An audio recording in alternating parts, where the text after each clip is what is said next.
Hello, my name is Allison, and I am here to represent Gen X. Tonight, I would like to compare, contrast, and explore Gen Z from the perspective of Gen X. I have compiled a list of qualities of all people who were born between 1965 and 1980, the proverbial Gen X. Raise your hand if you're a member of Gen X. There's a few of us.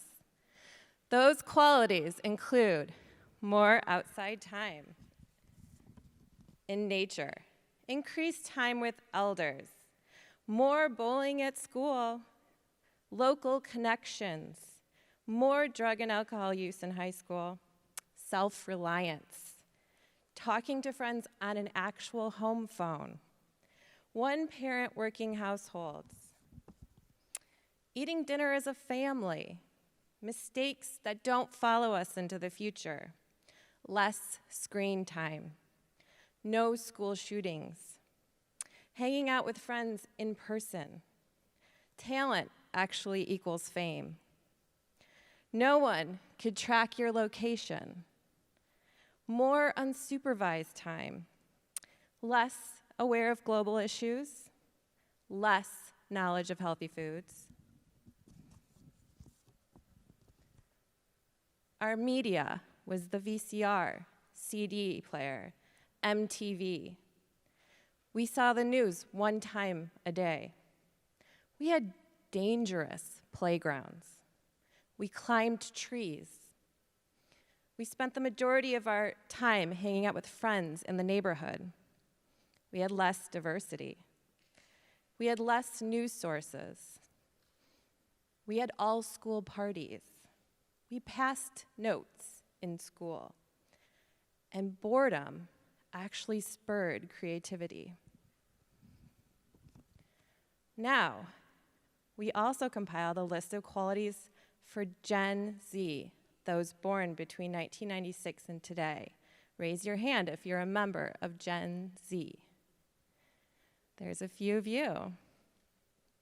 Those qualities include 4.5 plus hours of screen time, less time with elders, cyber bullying, global connections, less drug and alcohol use, group thinking, hanging with friends online, two-parent working households, which results in less family time.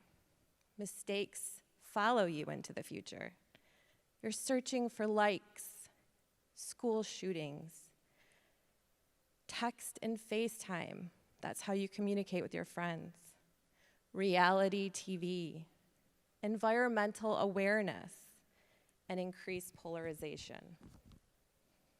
High parental pressure, helicopter and bulldozer parenting, more knowledge of healthy foods, YouTube and social media, more diversity, safe playgrounds, scheduled playdates, the iPad babysitter, don't like calling unknown people on the phone.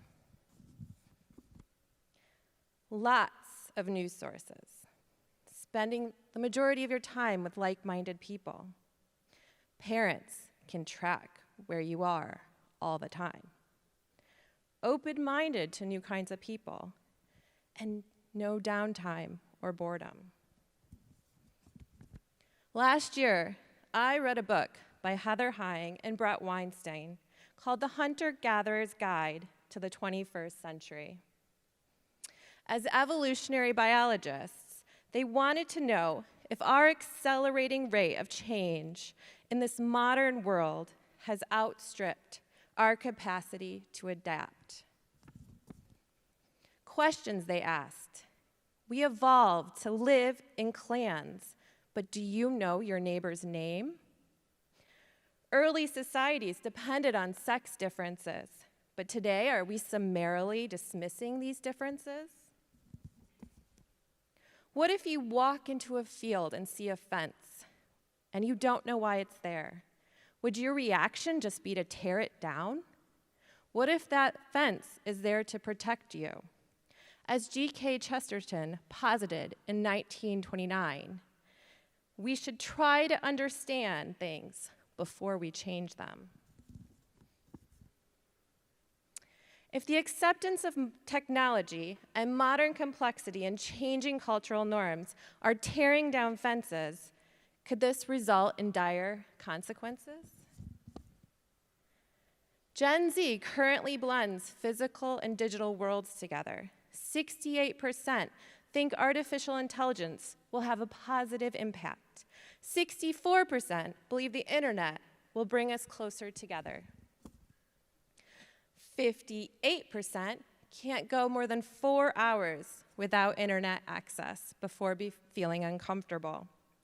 64% think in 5 years the internet will tell us what to do on a daily basis. 56% are friends with someone only online.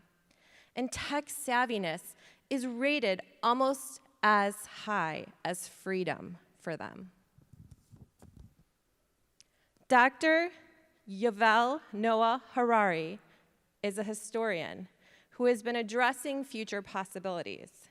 He recently said, very soon people will walk around with biometric sensors on or inside their body that will constantly send information to whom wants it.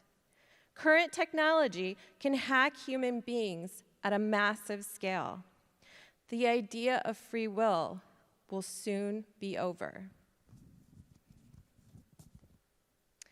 Parents are giving gadgets to babysit kids. What is this not teaching them? How to hold a conversation? How to be focused on food they are eating? How to be mindful of feeling full? How eating is a communal and shared experience. Today, Gen Z feels lots of pressure. A prior speaker brought that up tonight. 31% feel internally pressured, and 25% feel externally pressured. In addition to pressure, fear is now pervasive as daily updates on our phones. We are much more aware of global issues in real time. We see less public debate of different viewpoints.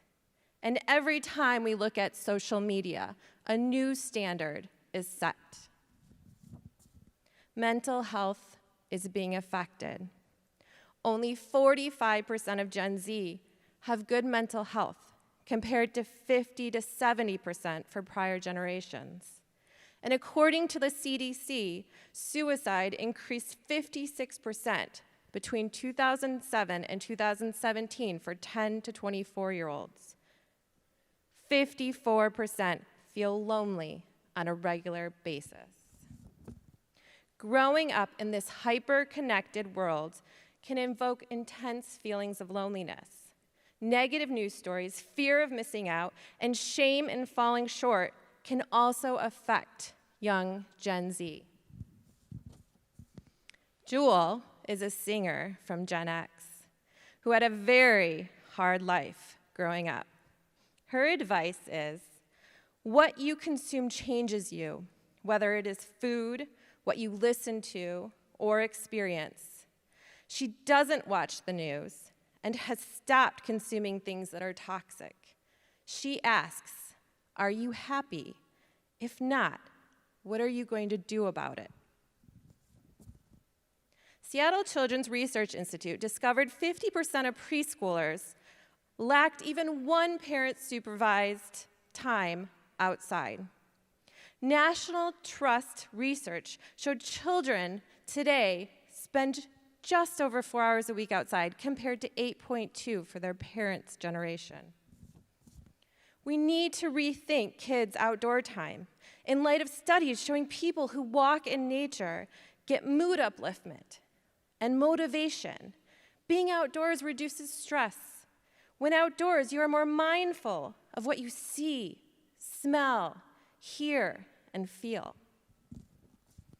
Even when kids are outdoors or with friends, They are being trapped on their phones or with Life 360. Is this a tool or is this a test and trust?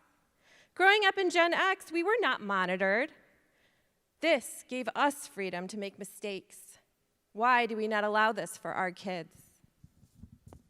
If it is a lack of trust, is this inherent in a parent-child relationship? Is parent-child communication better today, or is this just a facade? Since all of us in Gen X now are getting gray hair, I conclude tonight suggesting the following nuggets of wisdom.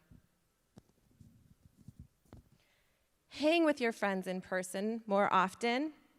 Get more exercise and sleep. Call unknown people on the phone. Spend more time with your parents and grandparents. Go barefoot more often.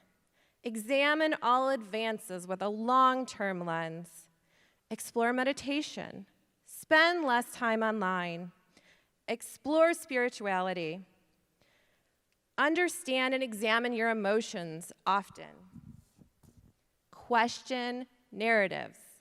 Push boundaries. Don't let fear rule your emotions. Put down the phone as often as possible. Travel to a location without Google Maps. Watch a sunset without your phone. Hike in nature often and see its beauty. Grow a garden and eat your own food. Talk to those who do not agree with you. Have a school-wide party. Listen, watch multiple news sources. And podcasts actually offer nuance that other news sources don't.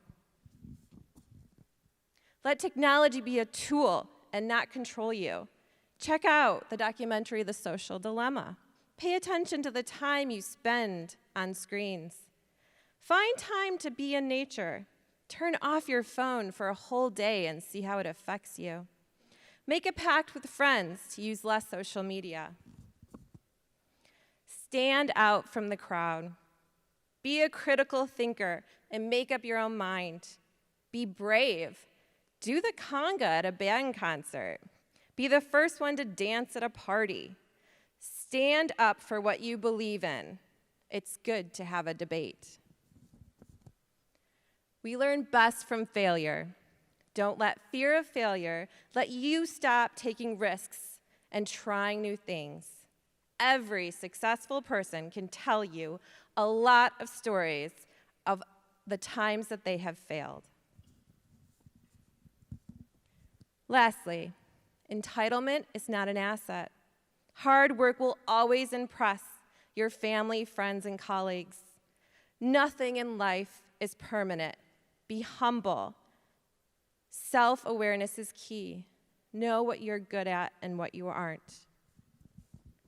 Tonight, let's all go home and have conversations, parents and kids, kids and parents, and talk through how we can all help navigate the future through a long-term lens. Thank you.